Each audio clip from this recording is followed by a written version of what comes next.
Mr. Vice Chairman, I rise to associate myself fully with the resolution and the concern which has been expressed from all the various sections of the House regarding the urgent necessity of developing rural industries. As time passes by, we are reaching a situation in our rural areas where something desperate needs to be done immediately if we want to preserve the social stability of the country and also to see that full use is made of the time and talent of the people in the rural areas which go west today, as has been pointed out in the resolution. Sir, the Planning Commission and the Government of India have applied their minds to the various isolated aspects of rural industries, and some valuable reports have been published and some important recommendations have been made in these reports which need consideration, but unfortunately, there is no high level decision regarding the various issues which face the country as far as the problem of rural industrialization is concerned. We are not quite clear as to what, first of all, rural industries mean and what rural industrialization implies. Does rural industrialization mean the utilization of local resources in order to meet the local needs? Or does rural industrialization imply the creating of surplus in the rural areas which could be exchanged with the surplus in other centers of the country and thereby create a richer life for the rural areas? Various opinions have been expressed with regard to this problem, but there is no authoritative determination of the policy regarding the meaning of rural industrialization. It has been suggested that if such import of capital and skill from urban centers were to mean merely the multiplication of industrial centers in the rural areas, such an industrialization of the rural areas would nullify the advantages that are likely to accrue as a result of the rural industrialization. The time has come when some decision has to be taken as to what we really mean by this rural industrialization. There is also difference of opinion regarding the authority that should undertake the responsibility for this rural industrialization. From the literature that has been published in this connection, it is quite obvious that two distinct and powerful schools have developed regarding this issue.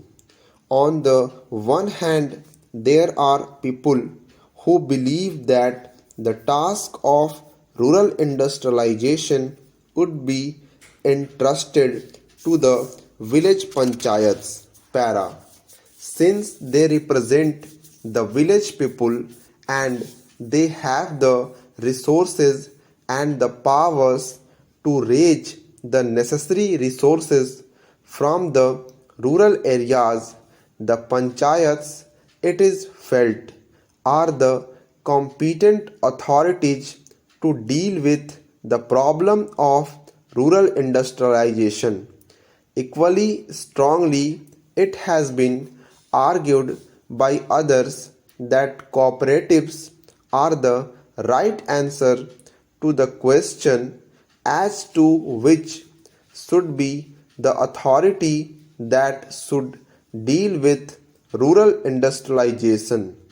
I may also mention that there is a third school which believes that the import of private capital and private skill into the work of rural industrial development is the real answer to the problem which we face in the matter of rural industrialization.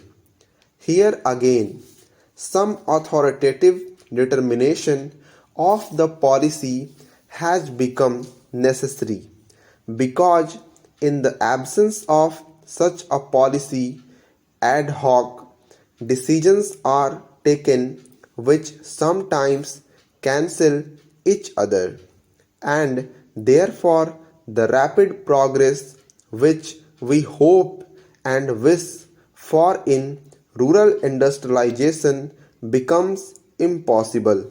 Para.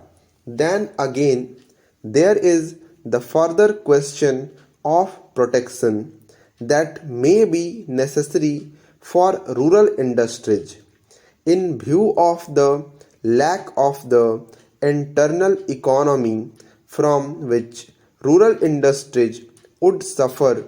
Whatever may be the answer to the first two questions, Professor Malkani has already referred to this question and various suggestions have been put forward.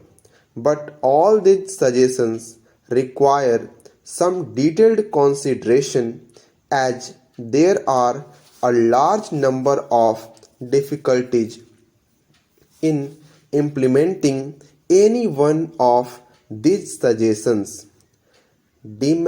Demarcation of markets and the imposition of taxes in order to see that goods from the urban centers do not reach the rural centers in unfairly competitive conditions are some of the suggestions that have been made. One great advantage of a vast country is the large number of markets that are available for the goods that are produced in the country. However, if these markets are artificially restricted and goods are not allowed to move from one center to another, I am afraid more problems would be raised than solved. If this protection is sought to be given in this manner, yet protection has to be given to the rural industries if these rural industries are to develop. Therefore, serious and competent thinking is necessary in this connection. And again, time is running fast. Therefore, it is desirable that we should have some authority which could examine the various issues involved and determine the policy with regard to this matter also.